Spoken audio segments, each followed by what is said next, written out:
நடிகர் பிரசாந்த் டாப் ஸ்டாராக தமிழ் சினிமாவில் வலம் வந்தார்.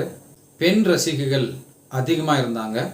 அவருடைய திருமண வாழ்க்கைக்கு அப்புறம் பார்த்திங்கன்னா அவருக்கு சரியாக படம் அமையல. அவருடைய மனைவி அவரை டைவர்ஸ் செஞ்சிட்டாரு. அதுக்கப்புறம் படங்கள் சரியாக அமையல. அவருக்கு கிட்டத்தட்ட 10 வருஷம் ஆளே காணோம். மீண்டும் திரும்பி வருவாரா பிரசாந்த் அப்படின்ற ஒரு பெரிய கொஸ்டின் மார்க் இருந்துச்சு. ஆனால் அதையெல்லாம் முறியடித்து பழைய நிலைக்கு வந்திருக்கிறார் நடிகர் பிரசாந்த். அந்தகன் திரைப்படம் மாபெரும் வெற்றி அடைஞ்சி இப்போது கோட் திரைப்படத்தில் கூட அவருடைய நடிப்பு நல்லா இருக்குது. படமும் நல்லா போயிட்டுருக்கு. சூர்யா நடிக்கிற 44வது திரைப்படத்தில் பிரசாந்துக்கு ஒரு மெயின் ரோல்னு சொல்லி டைரக்டர் கார்த்திக் சுப்ராஜ் ஒரு செய்தி வெளியிட்டிருக்கிறாரு.